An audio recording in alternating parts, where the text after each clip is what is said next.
Bismillahirrahmanirrahim. Assalamualaikum warahmatullahi wabarakatuh. Alhamdulillahirabbil alamin wa bihi nasta'in ala umuri dunya waddin. Wassalatu wassalamun ala asrofil anbiya'i wal mursalin wa ala alihi wa sahbihi ajmain amma ba'du. Kaifa halukum jami'an? Bagaimana kabarnya Solihah? Saya harap semoga semuanya dalam keadaan sehat walafiat ya. Nah, untuk pelajaran fikih hari ini, saya akan menyampaikan lewat video. Dibuka bukunya halaman 1. Nah, untuk pelajaran fikih hari ini kita akan membahas tentang haji dan umroh. Nah, siapa nih semuanya yang ingin berhaji dan ingin berumroh? Atau ada yang sudah berumroh sebelumnya? Nah, barakallah, dan semoga tahun depan atau mungkin kapan kita bisa umroh dan berhaji ya. Amin ya robbal alamin. Nah, berhaji termasuk rukun Islam yang keberapa? Coba, haji termasuk rukun Islam yang berapa? Yang kelima. Ahsan. Yang pertama apa? Yang pertama adalah syahadat, asyhadu alla ilaha illallah wa asyhadu anna muhammadar rasulullah. Kemudian yang kedua adalah salat. Salat wajib ada 5 waktu. Kemudian yang ketiga adalah zakat. Yang keempat puasa. Yang kelima berhaji. Nah, rukun Islam yang kelima adalah berhaji. Nah, kemudian bawahnya pengertian haji dan umroh.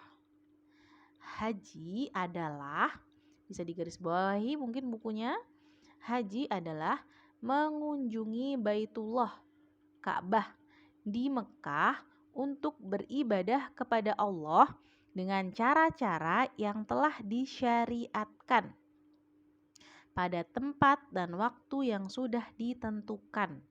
Jadi haji adalah mengunjungi Ka'bah.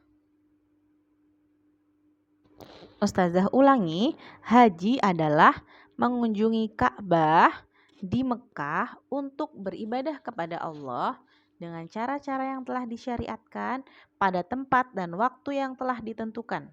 Jadi haji ini udah ada cara-caranya, ada syariatnya, gak boleh ditambahi, gak boleh dikurangi, harus dilaksanakan dengan tertib.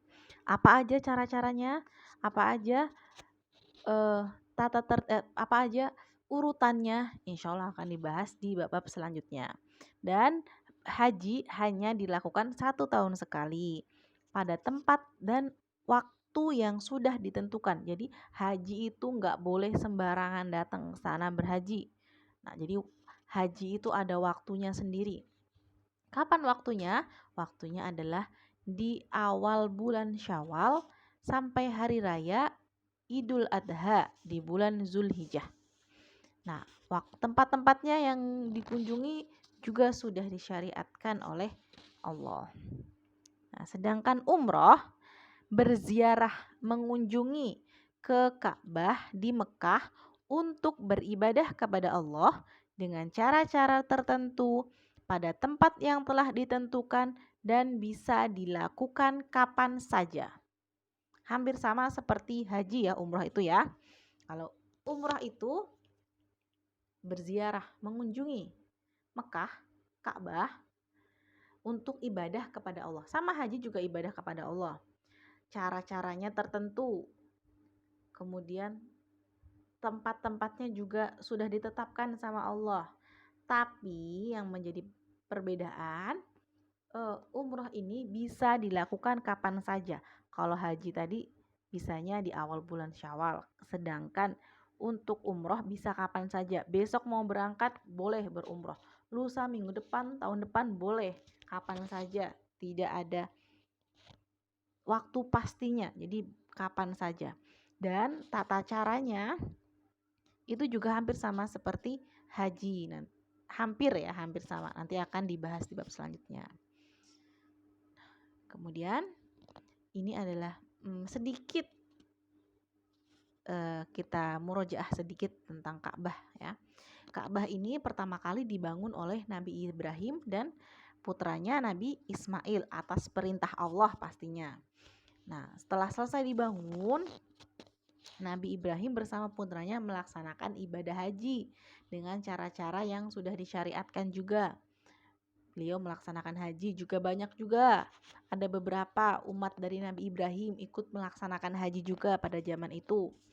Nah, kemudian seiring berjalannya waktu ribuan tahun, nah banyak tuh orang-orang Quraisy kembali untuk menyembah berhala. Padahal sudah didatangkan nabi-nabi terdahulu, tapi mereka kembali lagi untuk menyembah berhala. Nah, ada yang masuk ke Quraisy, mereka memasukkan ajaran menyembah berhala. Ibadah haji masih ada, tapi mereka menggantinya tata caranya. Nah, itu yang tidak diperbolehkan ya. Orang-orang musyrik ini mengganti tata cara ibadah. Mereka membangun berhala-berhala di sekitar Ka'bah. Banyak sekali berhala, ada yang besar, ada yang kecil. Nah, syariat-syariatnya pun, tata caranya pun diubah-ubah sama mereka. Ada yang menyembelih kurban, dagingnya digantung di Ka'bah, darahnya dioles-oleskan ke Ka'bah. Nah, itu kan tidak ada di ajaran Islam. Sama mereka, sama orang-orang musyrik dilakukan seperti itu. Nah, kemudian singkat cerita, Rasulullah melakukan haji setelah Fathu Mekah. Jadi Fathu Mekah ini adalah penaklukan kota Mekah, pembebasan kota Mekah. Setelah tadi kota Makkah dikuasai oleh orang Quraisy, kemudian Rasulullah bisa membebaskan Mekah ini dari orang-orang Quraisy. Islam bisa menguasai Mekah. Nah, ini dinamakan Fathu Mekah. Kemudian Rasulullah setelah Fathu Mekah tadi, Rasulullah berangkat berhaji untuk yang pertama kali. Ini hajinya pertama kali Rasulullah dan terakhir kalinya Rasulullah berhaji. Rasulullah berangkat bersama umatnya, rombongan yang sangat besar dari Madinah, karena saat itu Rasulullah hijrah ke Madinah ya, dari Madinah menuju ke Mekah. Nah, haji pertama dan terakhir kali bagi Rasulullah ini disebut dengan haji wada, yaitu perpisahan, karena hanya sekali Rasulullah melaksanakan haji. Haji dan umroh itu harus dilaksanakan secara sempurna dan ikhlas karena Allah. Nah, tadi kan Ustazah sudah sebutkan di awal, haji dan umroh itu ada tata caranya. Nah, tata caranya itu harus dilakukan satu persatu, harus dilakukan secara tertib. Tidak boleh ada yang tertinggal atau tidak boleh dilebih-lebihkan. Ada urutannya.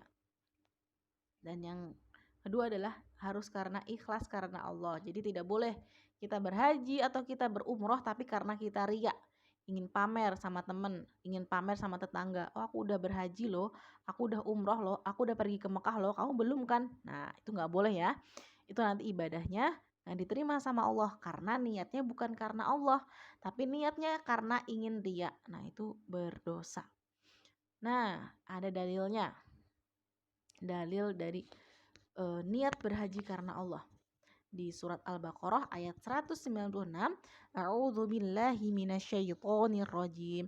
Wa atimmul hajja wal umrata lillah. Dan sempurnakanlah ibadah haji dan umrah karena Allah.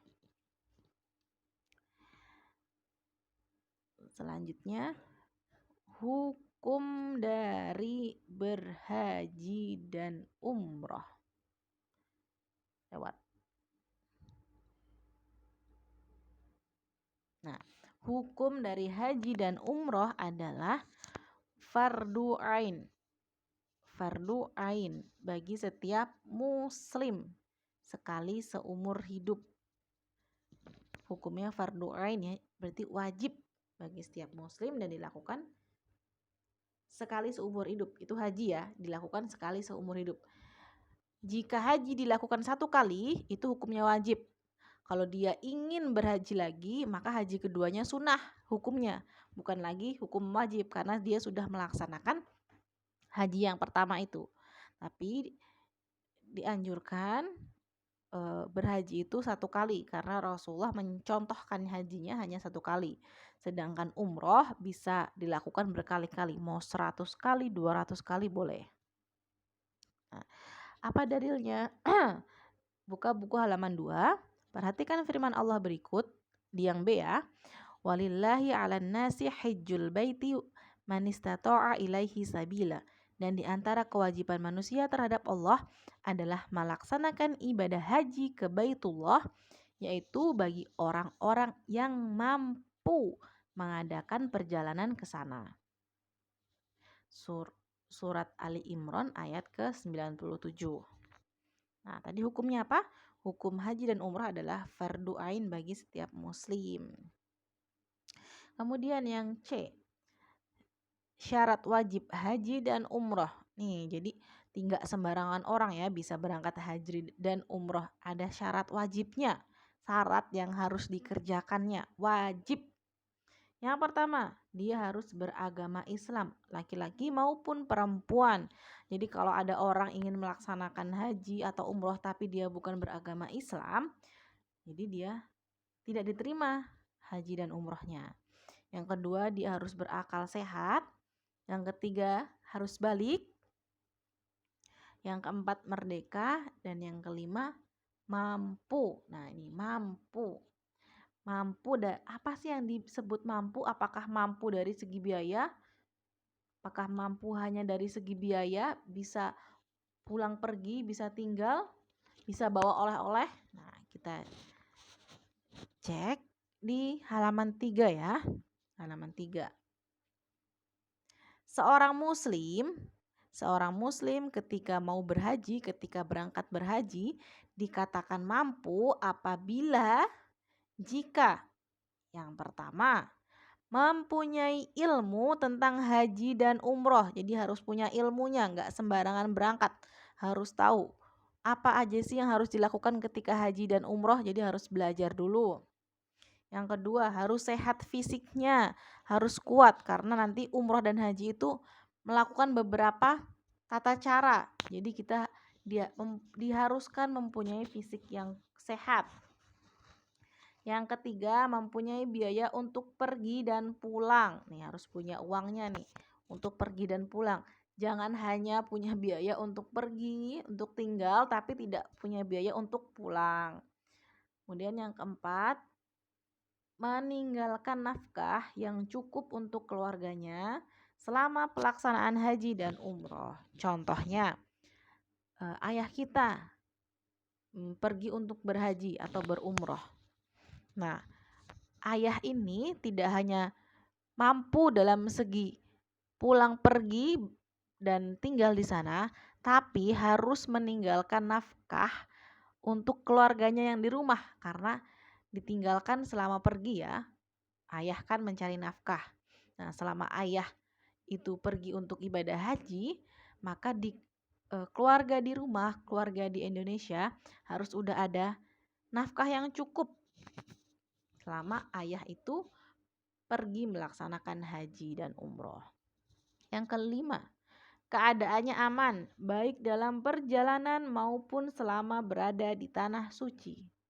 Nah, ini ya, jadi ketika berangkat nggak hanya kita mampu pulang pergi tinggal, kita punya ilmu, kita punya fisik yang sehat, kita punya nafkah yang ditinggalkan untuk keluarga, tapi harus dalam keadaan aman. Contohnya di masa sekarang.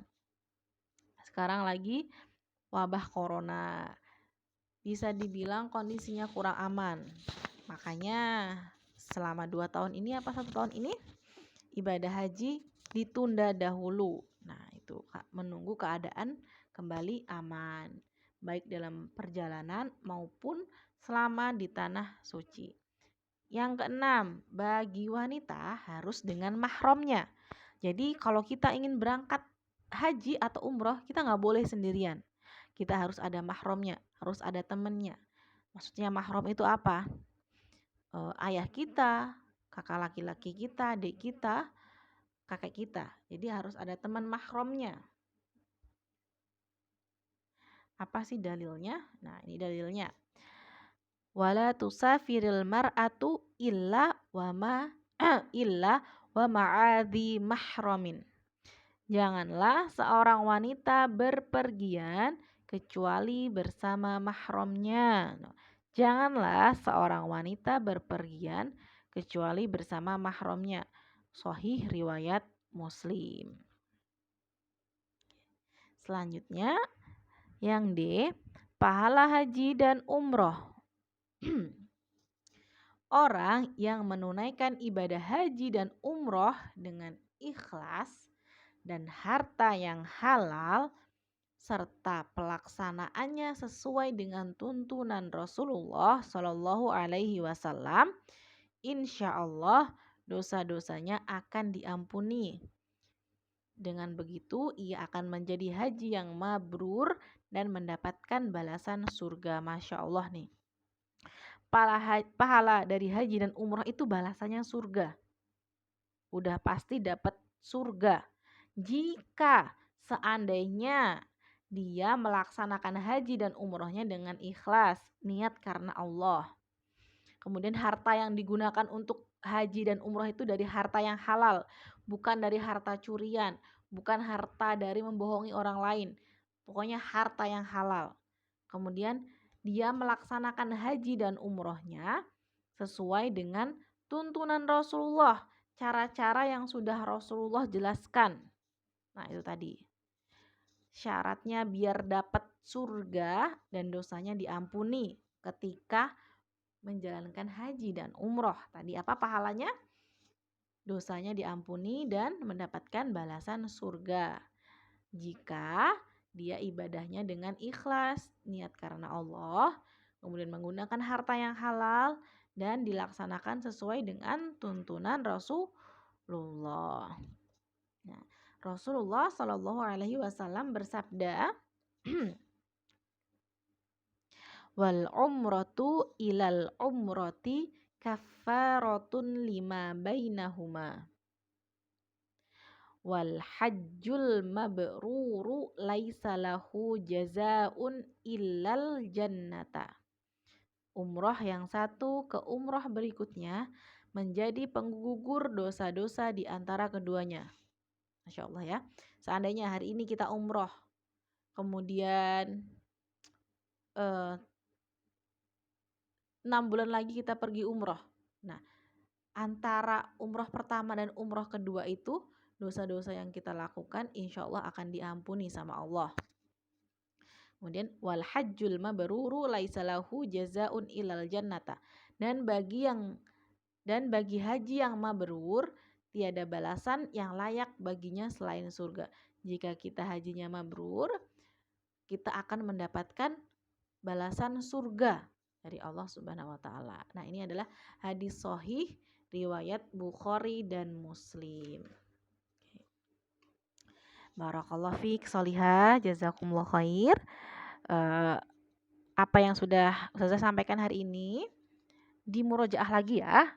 Hukumnya, syarat wajibnya, orang dikatakan mampu itu seperti apa, pengertian dari haji dan umroh, sama pahala dari haji dan umrohnya. Dimurojaah lagi, diingat-ingat lagi. Insya Allah minggu depan akan kita bahas. Jazakumullah khair. Semoga ilmu yang Ustazah sampaikan hari ini bisa bermanfaat di dunia dan akhirat. Wassalamualaikum warahmatullahi wabarakatuh.